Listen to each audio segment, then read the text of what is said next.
आप देख रहे हैं विचार क्रांति न्यूज। मैं विनोद भट्ट। आत्मीय भाइयों बहनों, गायत्री मंत्र एक साथ। ओम भूर्भुवः स्वः तत्सवितुर्वरेण्यं भर्गो देवस्य धीमहि धियो यो नः प्रचोदयात्। इस युग के अवतार का आगमन हो गया है। परम पूज्य गुरुदेव पंडित श्री राम शर्मा आचार्य जी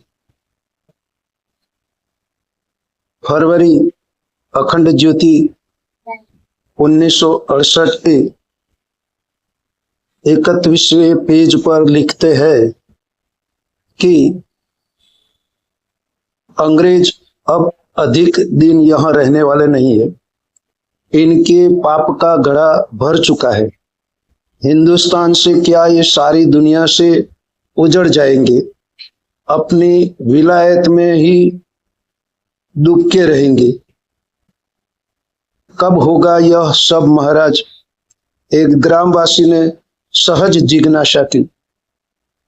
हिंदुस्तान से तो इनके डेरे 1947 में ही उखड़ जाएंगे, पर इनके जाते जाते भी बड़ा तहस नहस होगा। महाराज, इतना घोर कलयुग है, तब क्या कल की भगवान नहीं आएंगे? पंडित जगदेव प्रसाद के इस प्रश्न ने बरबस सभी का ध्यान अपनी ओर आकर्षित कर लिया। अवतार तो हो चुका है, यह अवतारी बालक हमें ध्यान में ही दिख पड़ता है। इसके क्रियाकलाप अद्भुत होंगे। वह गायत्री मंत्र का प्रचार व घर घर वेदों की स्थापना करेंगे, परंतु अभी इस देश को बहुत सहना है। स्वतंत्रता मिलने के बाद भी बड़ा आश्चर्य था पूछने वाले के स्वर में। हाँ, स्वतंत्रता के बाद भी संकट है। पहले तो स्वतंत्रता ही खंडित होगी।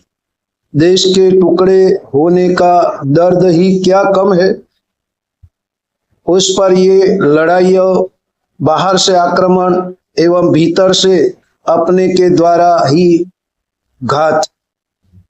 नागा स्वामी ने सभी के चेहरों पर आई निराशा को दूर करते हुए कहा, नहीं नहीं, इतनी चिंता भी ठीक नहीं। यह तो संघर्ष है। सारा संकट इस सदी के अंत तक है, इस सदी के अंत तक है। फिर तो पूरा युग ही बदल जाएगा। अगली सदी में हिंदुस्तान के टुकड़े फिर से हिंदुस्तान में आ मिलेंगे। हमें ध्यान योग से यह सब स्पष्ट दिखाई देता है। नागा महाराज आज भविष्य को अपनी दिव्य दृष्टि से देख रहे थे। उनके स्वर में ओज था। वह कहने लगे, तुम सब परेशान न हो। भारत पर हिमालय के ऋषि तपस्वियों की छत्र छाया है। अभी वे पराधीनता की बेड़ियों को तोड़ने में लगे हैं। आगे भी वे भीतर से होने वाले और बाहर के प्रहारों से देश को बचाने रहेंगे। अनर्थ की स्थिति न आ पाए, इसके लिए उनका संरक्षण बना रहेगा। अगली सदी में अपना देश दुनिया का शीरमोर होगा। इस युग परिवर्तन के लिए ही तो वो अवतार आया है। इस समय हिमालय में 12 योगी गण तप कर रहे हैं। दुनिया की लड़ाई और सुलह में हम योगी गण ही आगे रहा करते हैं। सब कुछ ठीक होगा। अब तुम लोग जाओ, भगवान का स्मरण करते हुए स्वयं अच्छे बनो, परिवार को अच्छा बनाओ और देश और समाज के लिए अपने जीवन को लगाओ। वितराग संत की इन बातों में ग्रामवासियों के लिए ही नहीं, समस्त राष्ट्र के लिए उज्जवल भविष्य का आश्वासन था। युग परिवर्तन की सुनिश्चित झांकी दिखाकर वे पुनः अपनी दिनचर्या में लग गए। यह लेख अखंड ज्योति फरवरी 1958 के 31वें पेज पर लिखा है। भाइयों बहनों, आप युग ऋषि की ये लेखनी को जन जन तक पहुंचाए। अखंड ज्योति अपने घर मासिका के रूप में आती है। आप भी मंगाए और दूसरों को प्रेरित करें।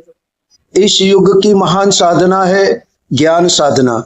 ज्ञान के माध्यम से ही अच्छी सोच वाले, अच्छे विचार वाले, अच्छे कर्तव्य पथ पर चलने वाले राष्ट्र सेवी देशभक्त मिलेंगे और राष्ट्र समर्थ और सशक्त बनेगा।